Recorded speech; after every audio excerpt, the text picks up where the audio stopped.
if there is any type of like lingering burnout or a sense of really wanting to have some element of self-discovery, like I would say don't diminish that. Year 2 is about growing the business and it's only about growing the business. Like, yeah, take some time to have fun and like let that be an enhancement. But if you're really burnt out or any of those things, I would recommend strongly like really thinking about giving yourself a buffer, right? Maybe it's 2 months where you're able to really disconnect and just give yourself some time and space to decompress and kind of come back online so that you have new ideas, excitement, energy importantly, right, to pour into. Welcome back to the Time Freedom Podcast, where you can learn how to rethink your work and your money to create a life you love right now. Join us for insights to help you find meaningful freedom so you can choose how and when and with whom you work for as long as you want. Here are your hosts, me, Brian Harriott, and Kirby Dennison. Today, we're excited to welcome Katrina McGhee. Katrina is a career break coach, a digital nomad, and author of Taking a Career Break for Dummies. Yes, like that real Dummies series. She helped over 100 people quit their jobs, take life-changing breaks, and come back transformed. On top of that, she's also a Brooklyn Nine-Nine fan, so we're off to a great start. Welcome back to the Time Freedom Podcast. We're excited to welcome Katrina McGhee. Welcome. Thanks for having me. I'm so excited to be here. Awesome. We're excited to have you. So I'm very excited for several reasons. One is because I know that you, or at least have been up till recently, a digital nomad, and I personally am familiar with that, but a lot of our listeners aren't, and I think that would just be a very interesting thing to talk about a little bit. But then also, you talk a lot about career breaks, and I love that concept because it flows nicely into the time freedom focus, which is when you hit middle career and you think, oh my gosh, am I still going to be doing this for the rest of my life? So I want to definitely talk to you a lot more about that. But anyway, and lastly, I can't forget, you're a Brooklyn Nine-Nine fan, which I is am. awesome. And I noticed that, because your email had a Brooklyn Nine-Nine meme in it. And Yes. that was at a phase in my life where I was watching it with my son, like 5 episodes a night, like around the clock, Wow. because it was like a family show. We would watch Yeah. it and watch it, so I know it very well. But anyway, Yeah, that's amazing. so first of all, before we start, we try to have a fun question first before we get into the meat of the discussion. And so we always ask a guest, and we tell it ourselves, is what is something that few people know about you? Yeah. Okay, so fun fact about me is that if you saw me online or just kind of like followed me, you might not know this, but I actually love slot machines. I really do. I find them to be super fun. I don't go in and lose like hundreds of dollars or anything, but I love to go like lose a good 20. And to me, it's successful if I just enjoy it. Like if I can get like the free spins or a bonus round at least once out of my $20, I feel like I've won. I actually expanded that on my career break. So when I did my 3-month road trip through the US, my then boyfriend at the time and I were on this part together. We would stop anywhere at a casino that we passed that was within 20 minutes of our route. And we would call them ahead of time. Like if we saw the billboard, we'd like Google them and call. And we would ask them, like, do you have a players club? And what's the reward? And if they had like at least $10 in free play, we would go and we would save everything we won. And when we finished that trip, we had $1,300. So we got to do a lot of fun stuff with that. Yeah. So I made money while I You were a my winner. road trip. Yeah. That's Yeah. good. And Incremental wins add up. that's so good. Actually, I'm going to veer off and I'm going to tell something that few people know about me, is that I was raised from like a long line of like Catholic family, blah, blah, blah, all the way back to my grandmother would go to church every morning, drag my grandfather along. However, she was also addicted to the slot machines. And I remember my mom and dad would always laugh about that, but so much so that she would make my grandpa go take her to the casino, and he would just sit in the car and sleep. She would go in, and I don't know if she ended up as a winner like you did, but I Yeah. mean, it's just crazy. Anyway, Kirby, That's what about you? amazing. That's hilarious. I could too go for a good slot machine, but only the penny machine. Yeah, I'm a I don't like saver to. from that side.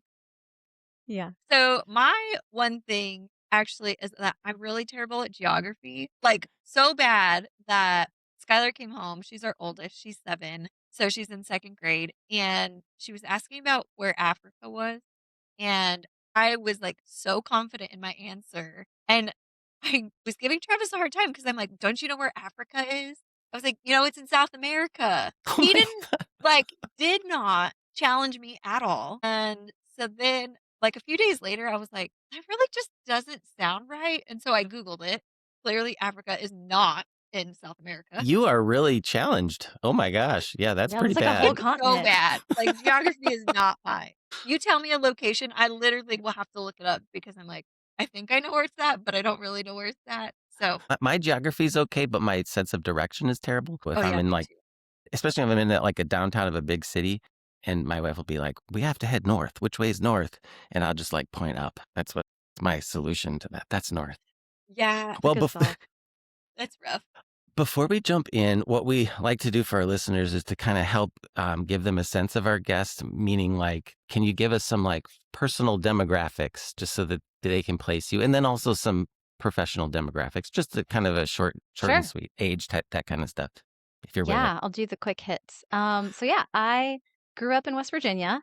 I'm actually biracial. My dad is Black and my mom is Italian American, so that is a whole separate podcast episode. Yeah. But I'll leave it at that. I'm a math major. I went to Smith College, got a math degree.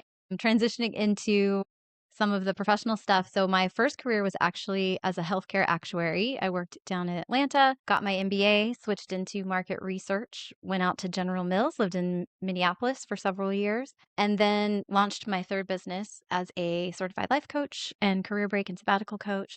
So yeah, I've been around. I've lived, oh my goodness, so many different places. I was fortunate to live abroad for 6 months in Barcelona when I was getting my MBA. I studied abroad my last semester, and that was like living in a movie. It was amazing. But I think my love of travel really came to be in my super late 20s, like age 29. I had traveled nowhere, hadn't used my passport. I had it, I think at 26, I got my passport, no stamps. But by the time I was 40, I'd been to 40 countries. So I made up for lost time.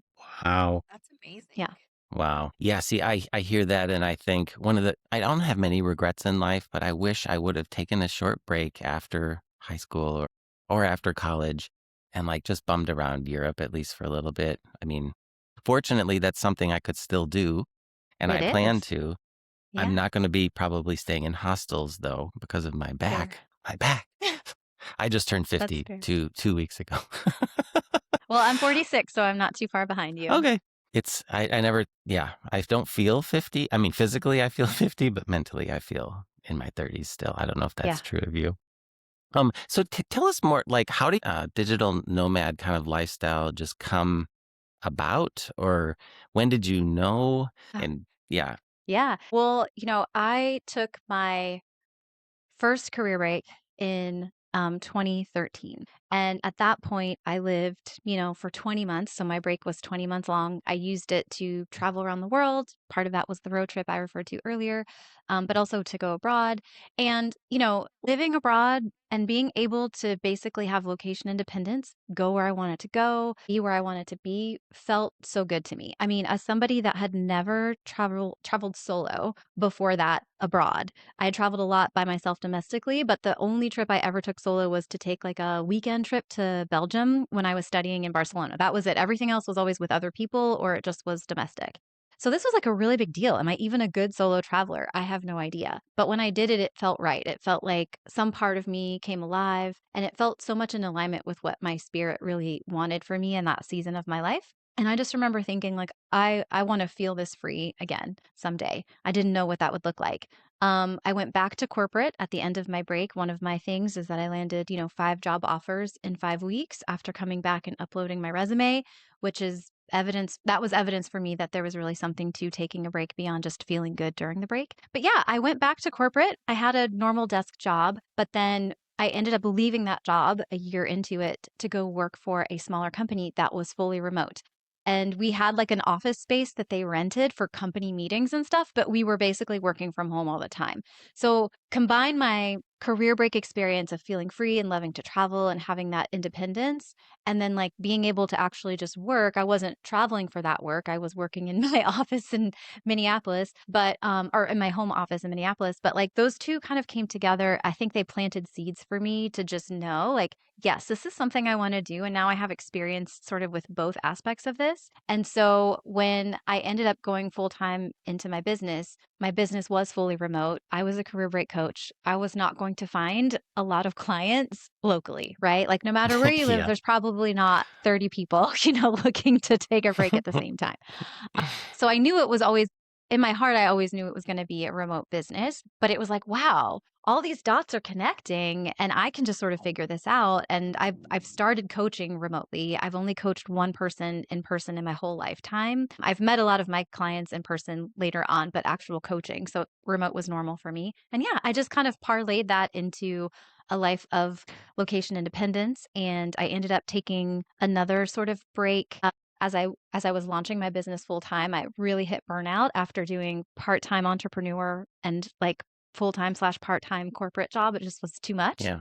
I traveled some more. And then when I came back online and really started working, I was doing it, from wherever I wanted and really taking advantage of the fact that I had location independence. So you've been doing the career coaching from like what, 2018 or something? Is that Yeah, or 2017. Yeah. 2017? And so before the pandemic, before everyone was doing remote Yeah, work. And exactly. over that period of time, have you lived just in the country, in the US, or where all have you lived? Yeah. I was a slow traveler for most of that. Now I kind of intermix some quick travel, but pre-COVID times, I was mostly international. So I Hmm. would rent an Airbnb in Buenos Aires and I would live there for a month.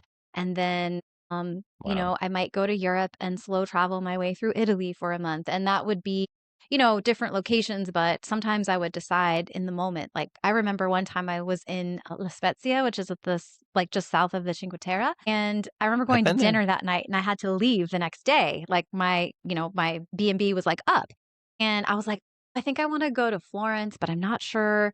And I went to dinner, and I ended up getting seated next to this couple that had just come from Genoa. They were Scottish, and they had just come from Genoa, and they were going home the next day. And they were like, "Oh my God, you have to go to Genoa!" And I was like, I do? Tell me why. And then they like sold me on it. So I went home, I booked my regional train ticket, I booked a place like that night. And the next day I went to Genoa and I freaking loved it. Right. And so I Wow. would sort of like slow travel a lot like that, where things just kind of unfolded for me. But pandemic happens. I go hunker down in West Virginia with my family. And after kind of reemerging from that, everything was different. Travel was really hard the first several years after the pandemic, like the forms, the things you needed. It just felt really stressful and not worth it. So when I did start traveling, it was mostly domestic. And then like once the world really opened up again, I have to say, it feels like everyone and their mom was traveling and it was suddenly expensive and crowded. And it just was a really different landscape than the one I had before. The one I had before, I could find really affordable Airbnbs. I could do things last minute. It was easy to find and it just seemed a lot harder.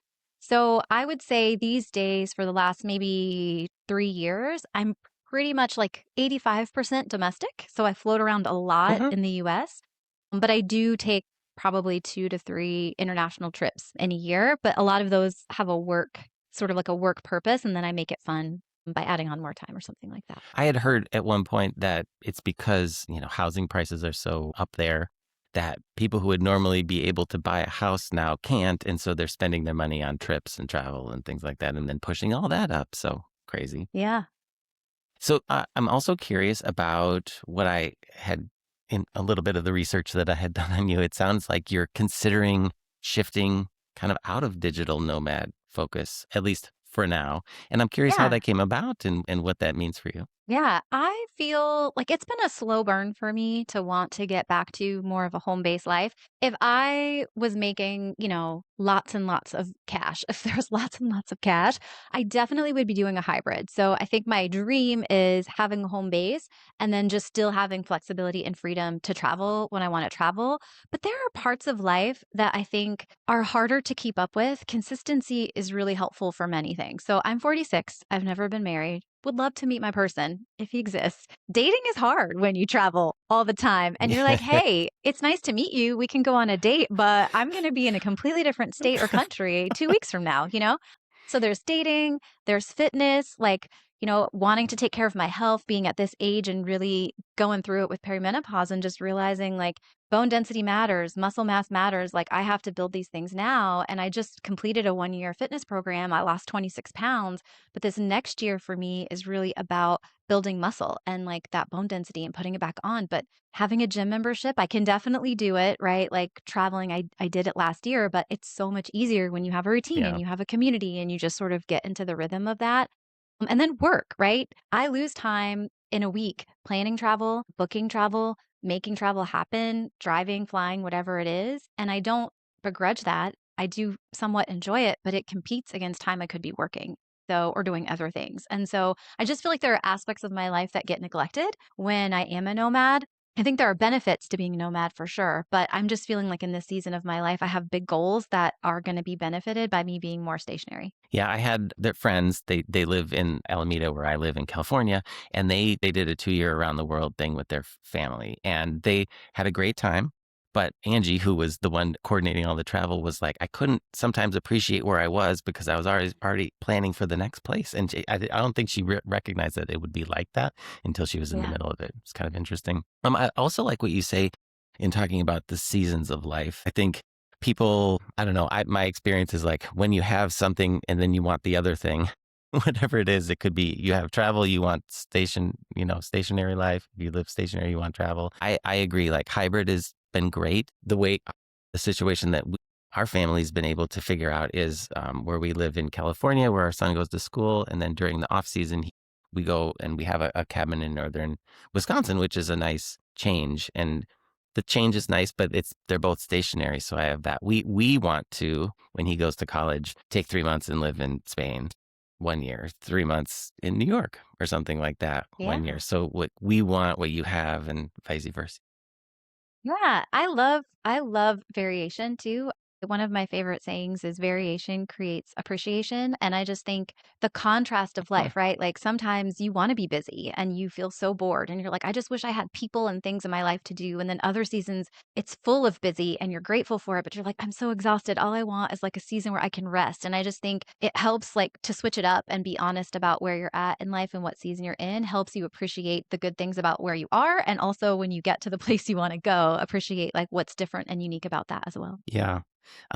Wonderful. So I was wondering if we could shift a bit and talk a little bit more about you as a coach, how you kind of run your business as a coach. Do you feel, because, beyond just being remote, are there other ways or strategies that you use to allow yourself to have these times to take these trips or things like that? Because I think when I teach time freedom, people are like, well, I could never do it in my business. Coaches, though, usually don't say that, but they're always looking for other techniques and ways to Yeah. figure out like how they can structure their work and things like that. So could you speak to that a little bit? Yeah, for sure. I mean, I think there are three things that are happening in my life as a coach that help me have sort of that flexibility with my time or more flexibility with my time. Two of them I've been doing for a long time, and one of them is new. So, old school, like things I've been doing. One is I'm obsessed with the Marco Polo app. It's a video voicemail app, like a video version of Voxer. I've been using it with my clients for, oh my goodness, probably 6 or 7 years. And it is wildly effective. It is a great way to asynchronously coach with someone. So I do live calls for all of my clients, but having Marco Polo support in between sessions means that we can get a lot accomplished, doing just 2 sessions a month instead of the three when I started that I was doing. And it also is more sort of like time sensitive, right? Like when somebody needs me, I can be there. And it's not like, oh, I have a problem on Tuesday, but I'm not talking to my coach until Friday or the next week or whatever. It's like I can get to them when they need it, and I can check in on them and all the things. So I think including some form of asynchronous coaching is really helpful. I also do email support, but I'm much better through spoken word. So I prefer Marco Polo. So that's one. And then two is, like I just said, I moved to biweekly sessions. I actually think it works better for my clients because they have time to try whatever it is. I always give homework at the end of a call, at the end of a session, and it gives them time to apply it, but it also gives them time to have life happen. I think when I was doing 3 sessions in a month or the few times I flirted with 4 sessions in a month, you're having those constant touch points, but they don't always have a lot of data about what they've tried or applying their homework. Life happens for me, life happens for them. And so I think spacing it out has given me more flexibility. So if I have 10 clients, but everybody is doing, biweekly and most of them maybe are on the same weekly schedule, one week is busy, but the next week is pretty open and I can do other things. A lot of it ends up being work behind the scenes for my business, but I have more of that flexibility to travel and do those things or be in different time zones and not have it be an issue. And the new thing is that about a year and 3 months ago, I co founded a membership. And a Mm. membership is definitely a heavy lift to set up. And if you are doing one that is more engaged like we are, it still is a lot of work. However, it is one to many and there are multiple ways that you're touching and helping people, right? So we do a monthly drop-in coaching call. I do one. My business partner, Lyndall, does one. That's like 1 hour a month that I have to be live coaching, right? There's also a community call. But even if you're adding up these individual calls, that's like 3 hours of live time, right? And a lot of the other stuff that you're doing, responding to messages, doing posts, enhancing things in the resource library, giving feedback on course homework, all those things can be more asynchronous as well. So it's been a way that has kind of freed up more time. And as the membership grows and becomes hopefully like the main thing for me and for Lyndall, it also just gives more opportunity and more time to reach more people, but to do it with more flexibility for us individually. Love that third piece about the membership. I had come at membership through like from community, and I know that like there's different things for different words, or different words mean different things. And Yeah. when I think community, then I think, oh, I'm part of this group and it has a Facebook community. And then it's like, ugh, like a Facebook community, like, I mean, some people, you've got those three people that they'd love it Yeah, no. and then nobody else Yeah. does. I have a similar reaction to Facebook communities, I think, at this in 2026, 2025. Yeah.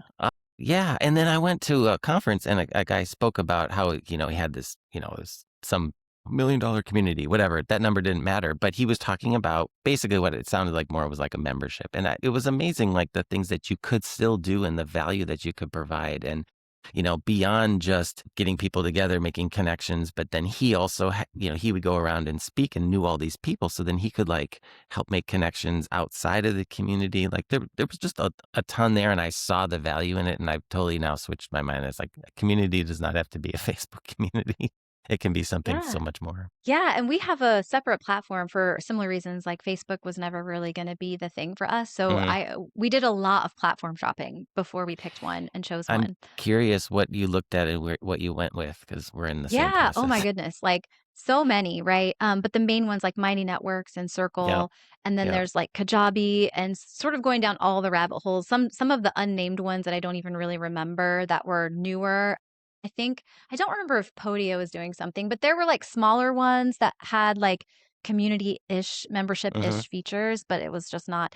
But we ended up with Heartbeat, and I have to say, I am a Heartbeat. Hmm. huge advocate of Heartbeat. I love it so much. I've actually recruited one of my friends and peers to it. They have like a, I don't know, 5,000 person membership and they made the switch from Wow. Facebook to Heartbeat and I think it's going really well for them. But it was kind of all in one, but it gave that personal feeling, like a special place, but without too many bells and whistles and the price was very affordable as the host of the like paying for the platform to like host it so we can keep our membership lower cost, which was really great. So yeah, it's been an amazing thing. It has really helped us grow our membership and feel good about it.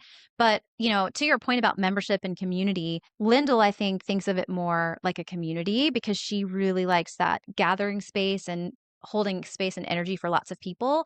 Whereas I'm oftentimes more comfortable as like the person with the knowledge and the information that I like Hmm. give to people. And so having a membership for me is like, we've got resources, the calls are there, but it's really to keep people moving forward. And so I think we bring the best of both worlds into that. But similar to you, I was kind of like hesitant to go in on a community for a long time, just the energetics of it. What platform do Yeah. you put it on? I don't want it to be a Facebook group, but I think that we've solved for a lot of that and everybody uses it a different way. Some people really like the other people community part and some people are like real I introverted know. and they're I like, I know. just love that I can get my questions answered and I can do the course and I can get the resources and I can lurk on other people asking questions without having to ask, like in public or whatever. Oh, that's I have a great. question about your membership. So is Lyndall the same type of coach or kind like what does she do? when you were like Yeah, she coming up with your partnership? No, great question. Great question, Kirby.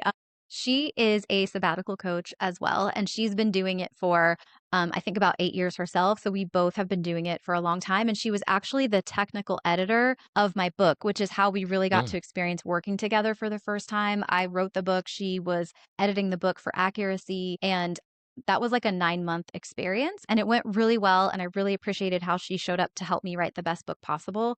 And so after that, we decided we should definitely do something again together. And ultimately, it became Break Space, the membership and community for career breakers and sabbatical takers. I love that. And I love like that when you find somebody that's good and that you click with, like you got to figure out ways to do more stuff with them. Mhm. Right? It's like Lem- finding a diamond, right? Because it's like, to your Yes. point, you believe in them and you feel like they bring a lot to the table too, but also that you can get along with them and that you Yeah. enjoy working with them and you're on the same page. So if we could switch the topic for a bit, I want to explain just very briefly one concept in my book, and I think that you can help me and the listeners go a little bit deeper into one of the areas. So I write in chapter 11 about this concept I call the no hustle transition. So it's again somebody who's more typically an employee. They're an employee and they're deciding that they want to go out on their own. And of course, you've got the hustle, do this, do that. And so what I advise is this kind of 3-year process. One is like in your first year, you're still working, but you're just getting everything in place. Then in year 2, you've actually transitioned out, and that's the thing I want to talk about. But in year 2, Yeah. you've transitioned out, but you're planning to make no money because in the previous year and prior to that, you've kind of gotten your financials in order. Then in the third year, you then are making money and hopefully successful, and then you go on from there. But what I realized as I've learned more about you is I just make this assumption in, between year 1 and year 2 that you just leave, you just do it. And I don't really pay anything more than one sentence to that in the whole book. And that one sentence is kind of your thing. And so I just wanted to see what you thought maybe of that transition in the model, things that people should be thinking about as Yeah. they make that decision. Yeah, I love this question. And I think your 3-step process is a really good one because if you can just lower the bar and expect you're not going to make money in that second year, I think it gives you so much permission to experiment and try and to not make everything a failure or to have that really extensively like oppressive pressure on yourself to have all the Mm-hmm. answers and have everything work immediately. I wish I had taken I wish I had that mindset, when I had started. I think it would have made it a lot more fun and I wouldn't have hit that burnout that I talked about. But Mm-hmm. to your point about breaks, I think this is a really interesting concept. And I do think there is an element of career break spirit and juju coming into play in that second year.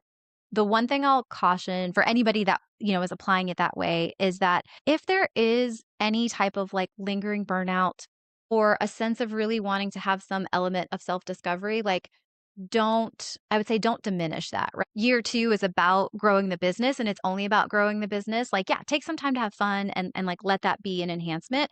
But if you're really burnt out or any of those things, I would recommend strongly like really thinking about giving yourself a buffer, right? Maybe it's 2 months where you're able to really disconnect and just give yourself some time and space to decompress and kind of come back online so that you have new ideas, excitement, energy importantly, right, to pour into making this business happen. I think a lot of people feel like they always have to be working. And so if you trade one job for another, you really miss that window to like get that sort of like reset and that decompression. And to that point, I think it's really brilliant to incorporate some elements of a break into that year 2 to make it the most wildly beneficial and impactful for you personally as it is going to be professionally. And my advice on that would be exactly what I, talk about night and day. If you've ever read my book, heard my podcast, seen my posts, I always talk about purpose statement and themes.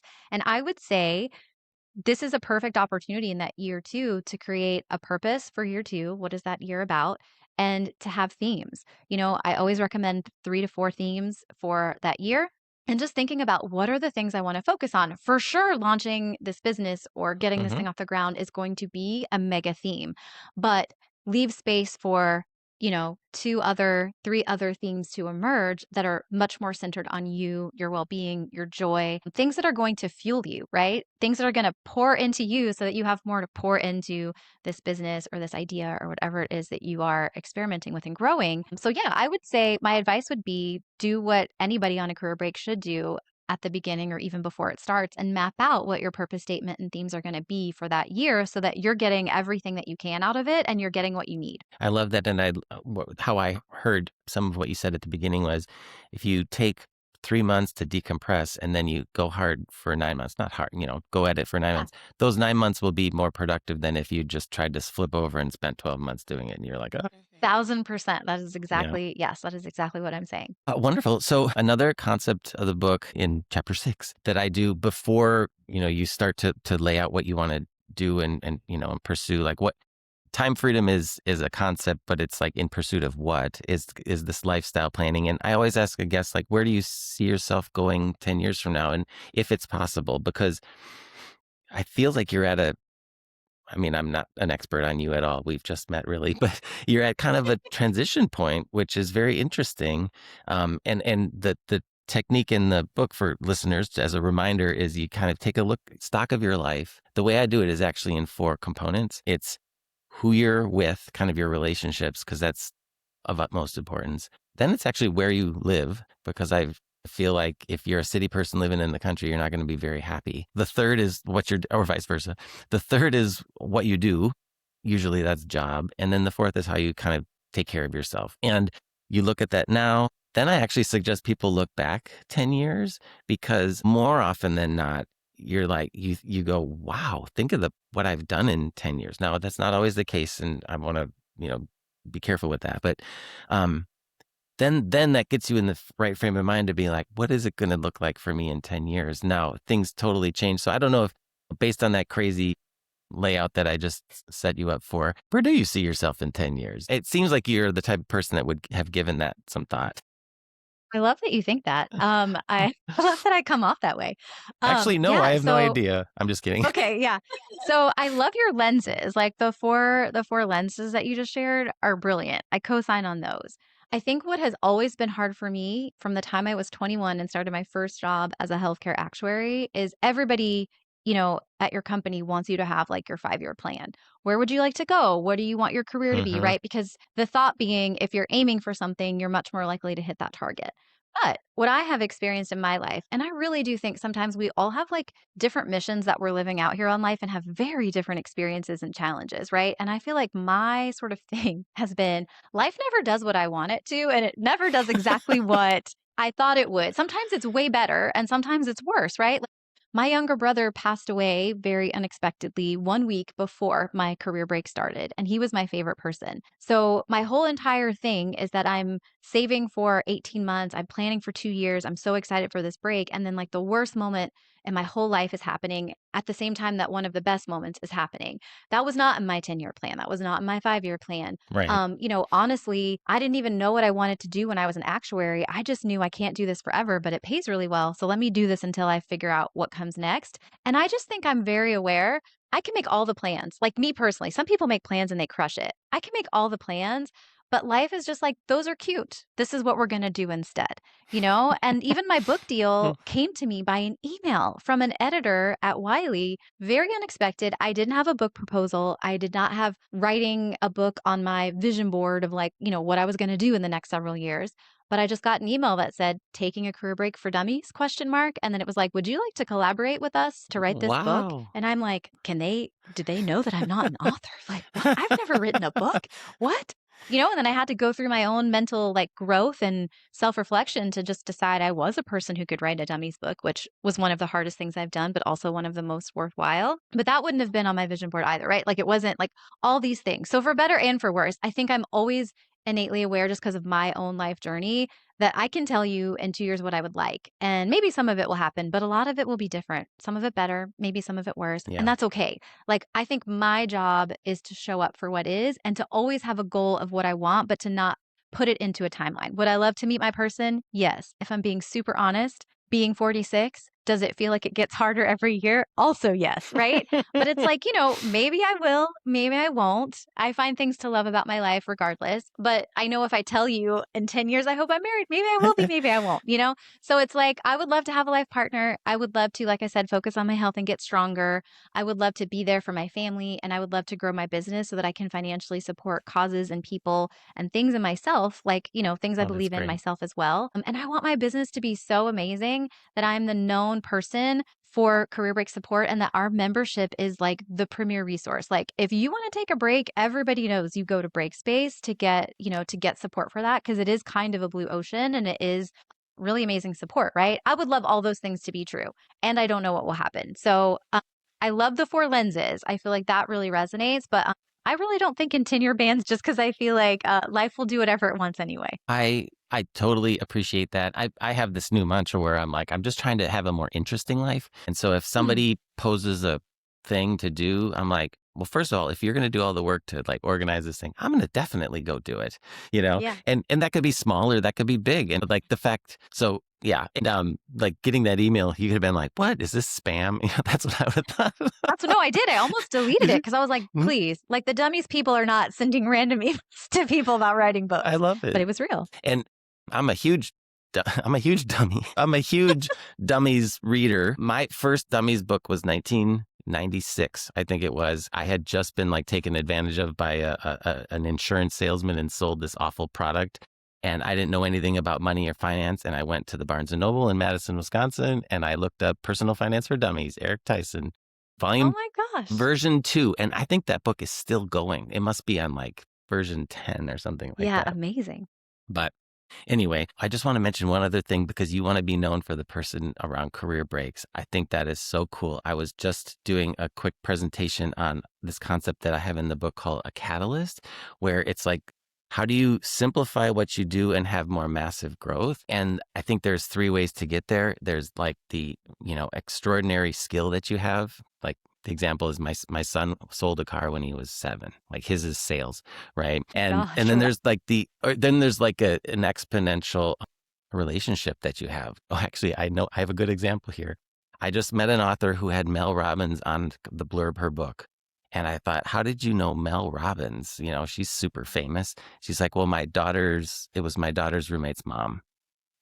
wow. So you got to make those Yeah. connections. And then the third one Yeah. is to own an idea, right? And so if you own that idea, I think, the world's your oyster from there. And so that's what I'm trying to do. And I think that's pretty cool. What have we not talked about that we should talk about?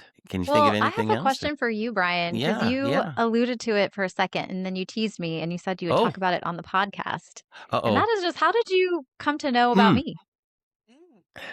It's funny. I was in California in the East Bay, and my son was he was like, I don't know, he was young at the time, and he was at some like, what are those rooms that you have to break out of and they go to there for birthday Oh, the parties? escape Like an room? Escape room. He was at an escape room, and I had to drive like 40 minutes to get there. And I'm like, I'm not going to drive home and then drive back and then drive home. So I was just killing time. And believe it or not, there was a Barnes & Noble there, and it had somewhat of a business section. And so I was just cruising around in there, and there was your book. And they had it nicely. They had it face out. They didn't have it like this. What? They had it face out. Get out yeah. of here. Are you I should look. serious? I probably took a picture of it because Oh because my it's gosh. just in the area of what I was Yeah. what I was writing about at the time. Yeah. And so that's how I saw it. And I just saw your name, and I must have What?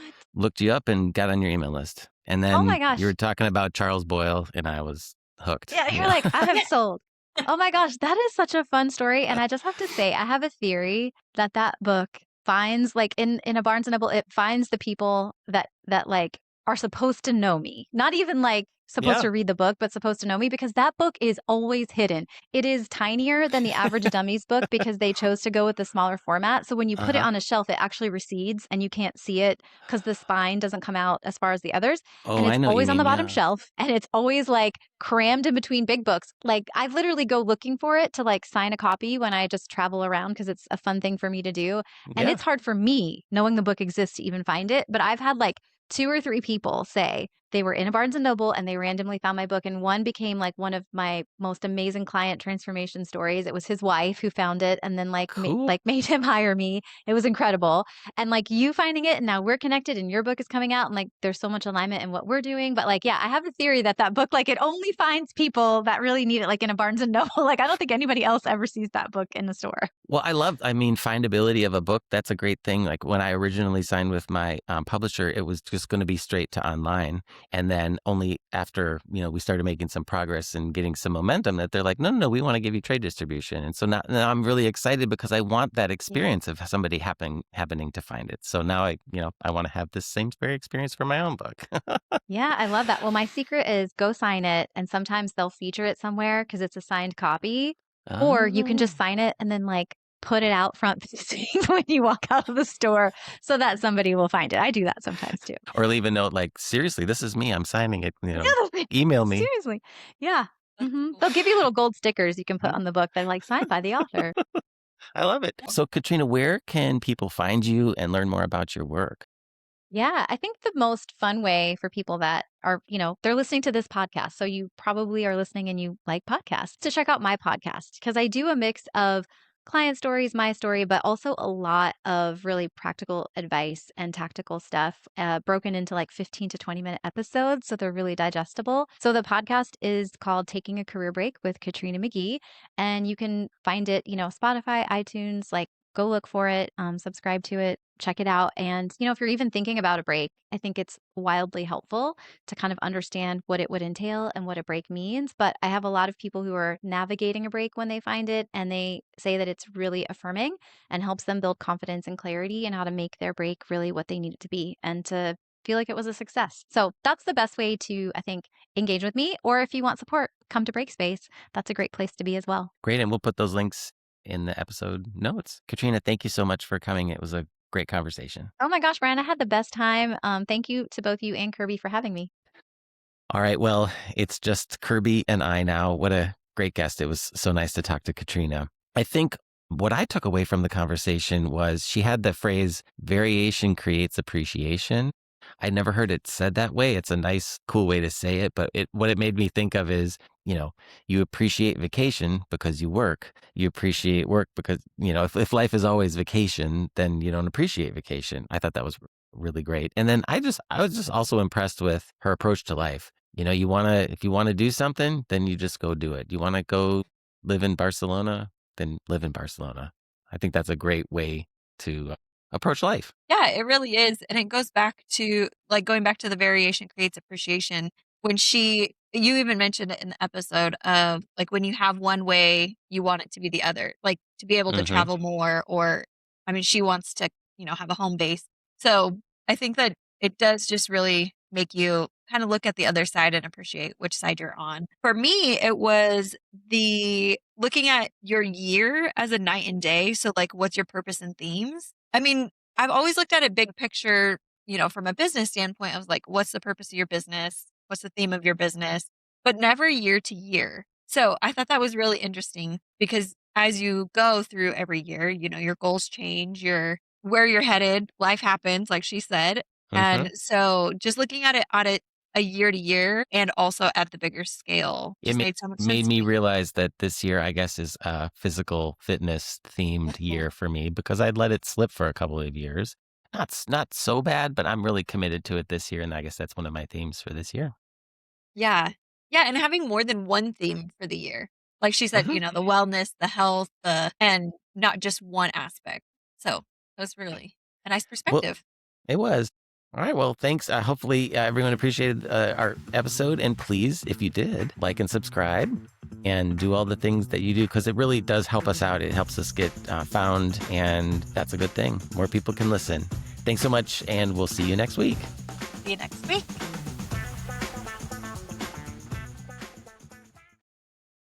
Hey, listeners of the podcast, I have a special deal for you. You can now pre-order my book, Time Freedom, if you go to the link timefreedombook.com.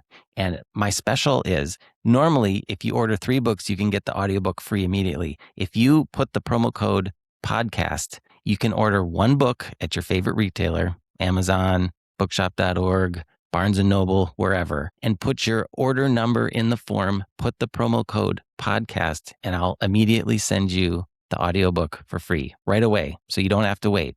Pre-order the hard copy book, get the audiobook free. Thank you so much for your support. TimeFreedomBook.com.